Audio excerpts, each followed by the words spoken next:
All right, my next guest, oh man, I'm so excited to be able to talk to Don McPherson. If you look at Don McPherson's, the top line of his bio, you might misunderstand who he is. He certainly is the legendary quarterback for the Syracuse Orange. He played for the Eagles. He is in the College Football Hall of Fame. But he's so much more than that. I've had the opportunity to get to know Don over the years and even, dare I say, work together with him briefly. He is an author. He is a motivational speaker. He is a thought leader. And he really is an advocate, done more than a quarter century worth of work in gender-based violence prevention and the promotion of aspirational masculinity. Don, it is such a pleasure to have you on BT Talks. Brad, it's great to talk with you. Oh, it's always a pleasure. And listen, you and I can talk about a lot of things. We go back to MSG Varsity when I had the thrill of being a small part of your Training for Life segment. You were a big part. You kidding me? You helped me figure out how to get the show on the air every week and how to get the word out. Well, I appreciate that. It was a lot of fun. I miss those days. And you know, like I said, there's so much we could talk about. One of the things I wanted to start with, though, was, you know, you've kind of transitioned from this star football player, which not from this, you were a star football player, of course, with Syracuse and went on to play in the NFL and CFL, finished second in the Heisman voting. But you decided that sports wasn't the way that you wanted to spend your career, and you made a turn, and you wanted to talk about a lot of more serious situations going on. How difficult was that, or how not difficult was that for you to make that transition? You know, Brett, it really was not difficult at all. In fact, when people ask me about my transition out of football into the work I do now, I tell them it was the 7-hour drive from Ottawa to Boston, because that's all. You know, you say I was a star. I never felt like I was a star. I'm the youngest of 5 kids here on Long Island. My 2 older brothers, both were professional athletes. One was playing for the Chargers. The other one was a top-ranked number 2 in the world boxer. When I was at Syracuse, and I never felt like a star. I felt popular in Syracuse, obviously, but and so when I was first asked to go and talk to young people about at the first time it was drunk driving back in the mid '80s, I realized that was way more important than me playing football. And as much as I love the game, don't get me wrong, I loved it. I loved playing. I loved the bigness of it. I loved the competition. But those other issues were just so much more important. And I felt like it was almost, I almost had an obligation that my popularity as an athlete, to me, was just because it was something I love to do. And there were so many more important issues. So the transition wasn't difficult at all. Let's talk about some of those issues. You know, you proudly refer to yourself as a feminist, and you've spoken about gender-based violence for many years. What made you decide this was going to be your focus? You mentioned you talked about you've in the past talked about so many important topics, whether it be drunk driving or many of the things we used to talk about in the Training for Life segments. But this is something you've really taken hold and what you've become known for. What was it about this topic that screamed the loudest to you?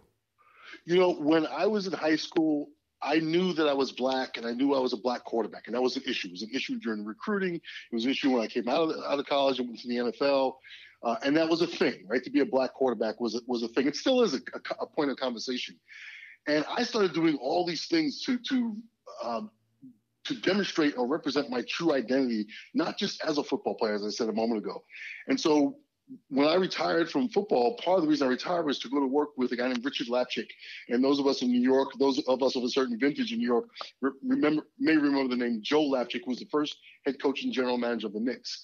And I went to work with Richard Lapchick, his son, because Joe Lapchick, when he was the head coach of the Knicks, signed the first black athlete in the NBA, a guy named Matt Clifton in 1950.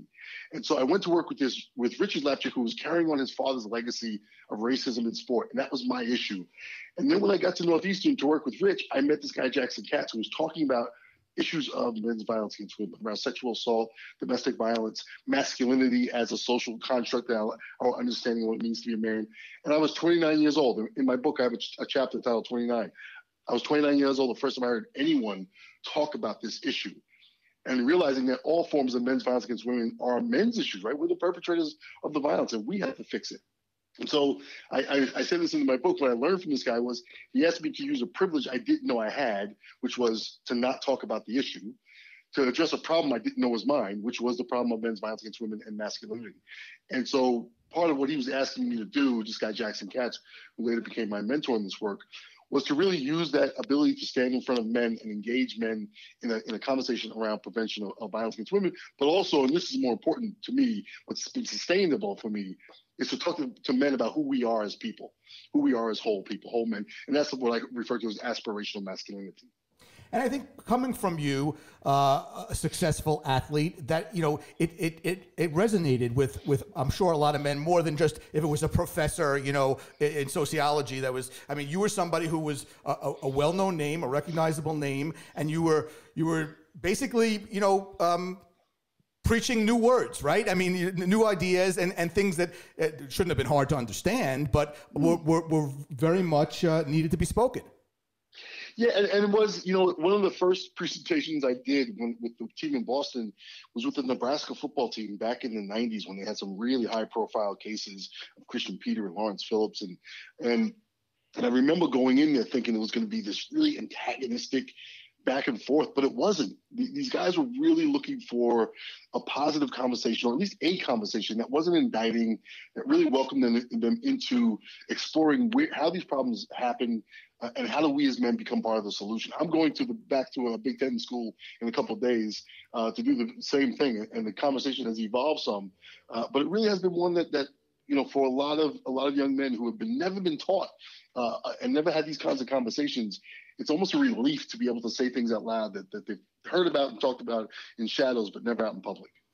You've done this work for so long, Don. In 2019, I assume it was sort of a dream of yours. You finally were able to publish your book. Write your book and then get it published. You Throw Like a Girl, The Blind Spot of Masculinity, where you really were able to chronicle all your years of this work and get it in one central location. What was it like to finally be able to get it out, to write the book, and then what was your reaction when you got to finally see it in print?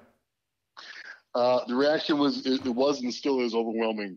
It was something that I've always wanted to do, and I've got a couple other books in me that I'm starting to formulate and outline. But I have to tell you, I wrote the original manuscript back in the early 2000s, and back in those days, I went on Oprah. And, you know, back when Oprah was giving away cars and all kinds of great nuggets, right? And she gave me the name of a publisher, and that publisher turned the book down in a matter of days. Wow. And the rejection letter is in the book now, because what that publisher said was, women don't need this book because women don't need men mansplaining these issues. And men who need the book don't buy books. And I found that to be, you know, we often talk about sexism, how it impacts women. That was sexist against men. To think that men don't want to be better fathers, better brothers, better sons, because that's what the conversation is about, and that's what the book is about. It's not an indictment of men. It is that aspirational masculinity. How do we as men get better at this issue that we've all been raised not to talk about? And so I say that you know, now I look at the book on the shelf, and it's overwhelming because it was such a dream, but there's so much more of this conversation that I'm wanting to have, and that's why I continue to do the work. Absolutely. And, you know, one of the things for me, which I know most people don't get this privilege, but I was able to hear you as I was reading the pages of the book. So, you know, having worked with you and knew you, and it was really, I read it with so much pride because I know how much time and effort and energy you've put into this work. And it as someone who's written books myself, it's really just it's just the beginning, right? I mean, it is an accomplishment, but like you said, you feel like there's the next one or the next two or the next three coming along. You know, I remember we ran into each other. I think it was a restaurant in Huntington. Yeah. And we started talking, and it was when I think I was just about finished with the book. I think I was taking a break from writing probably. And I remember having a conversation with you and that process that I learned from your perspective of the tedious process to get published and to get all those ideas down, especially when, you know, the topics that you and I talk about. They're big topics, but they intersect with so much passion. When you write about the Mets and you write about the city and the communities, there's so much passion attached to it. It's so hard to get that down in writing. So I appreciate what you saying that you could hear me, because it's the same thing. When I look at your work and I listen to your voice, I know from hanging out with you, the passion you have for the teams you cover, for the communities, for the families. And it's so much, I really do enjoy it. If you can hear it in my voice, I really do enjoy writing and being able to express those kinds of passionate things that we get out of sports. Absolutely, and I certainly appreciate the kind words you have for me. Hey, I know from when we were talking, heading into this interview, you're working on an exciting film project. If you wanted to talk a little bit about that, I'd love for you to share with our audience. It's something very interesting to me that many people, even in Syracuse, don't know. In 1938, there was an African-American football player at Syracuse named Wilmot Sadat Singh, and he played the position of quarterback. Or did what a quarterback does before it was called quarterback. So he doesn't get credit for being the first black quarterback.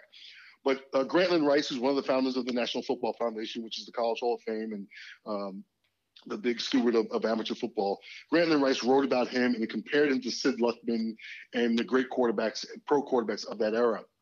And what was really kind of powerful about him, and I won't go into great detail, but he also played on the football team with a guy named Marty Glickman, who was a Jew that in 1936 wasn't allowed to run in the Olympics because he was a Jew in Berlin, Germany.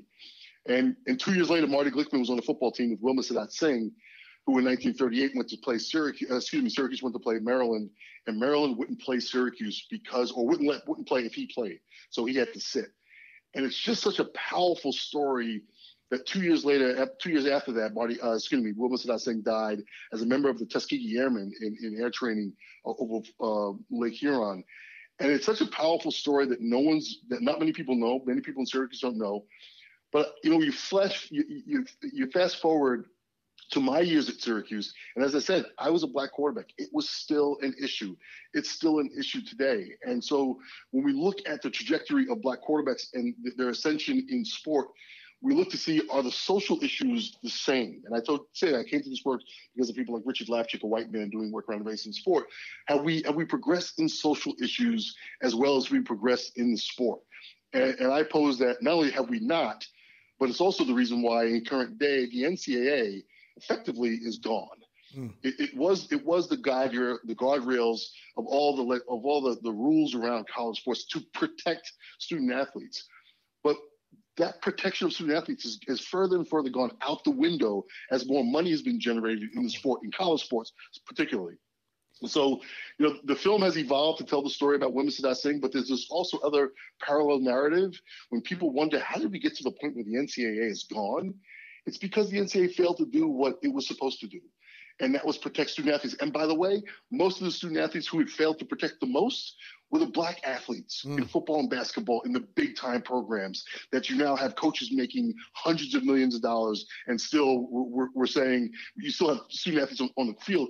Not that they don't have a chance to make some money in NIL, but that they are not getting the quality education. And that's the bigger piece in the narrative of the film that we're working on. Well, listen, I'm going to have you back in the next couple of months, and we're going to do a whole show just about that, because it's really amazing. And we could tie it into the whole Brian Flores thing, having to sue the NFL and the Giants and the Dolphins in 2022 because black head coaches aren't getting fair shakes. It's really sad in many ways, and sad in every way actually. But you and I could talk all about it. We only have another minute or so, and I cannot let you go without saying, I want you to know, I want to hear from you. 1987, Don McPherson, that Heisman Trophy was yours. You know what? I never believed it was. It wasn't until the day of the Heisman that I felt like, because that was when I met Tim Brown the night before, and it was his to lose as of that Monday. And by the we got to the end of the week, I was just, Brett, I'm not even joking. I'm not even being kind of glib about it. I was having the time of my life. And I didn't expect to be there. We were 5 and 6 the year before. I had my brother, and I told you, my brother, my father, my mother, sisters, all here in New York. I'm from Long Island. My father worked in the city. Here we are at the Downtown Athletic Club having a ball. And so to this day, people still think I should win it. There was a period for about a month, about 5 years ago, that I thought I should have won it. I went in my head. I was like, I should have won that award. And you know what? It really was I can honestly say, in some small way, and people may not understand this, it was actually a blessing in disguise that I didn't win it. I won everything else. I won the Maxwell. I won the Davey O'Brien. I won the inaugural Johnny Unitas. I was just down in Baltimore with John Jr. and a couple months ago, and I had the time of my life. And I think in many ways it was a blessing that I didn't win it, because it just kept perspective in my life, and I really appreciate it. Well, I don't think anybody's going to ever question the perspective you have in your life. One last thing before I let you go. Is it true that Jamie Ucolano is the best receiver you ever threw a ball to? Jamie Ucolano almost got me killed on a golf course in Syracuse. If it weren't for him, I would never have learned how to throw the deep out. He was one of my best friends in high school, took me under his wing when he was a senior. I was a sophomore at West Hempstead, and came to Syracuse to come help me keep training. And like I said, he almost got me killed on the golf course. But other than that... No. Listen, we both know Jamie well. He's a legend in his own mind. Just ask his wife. That's exactly right. Hey, go ahead. I was going to say, when I did my book signing here in Huntington, Jamie Ucolano showed up and has been a good friend for all these years. So, well, absolutely. He's a better friend to you. He didn't show up to any of my book signings in Huntington. I'll tell you that right now. Hey, Donnie, it's great to talk to you. Best of luck, and I look forward to having you on the show again real soon. All right, Brett. Great catching up with you as well. Take care.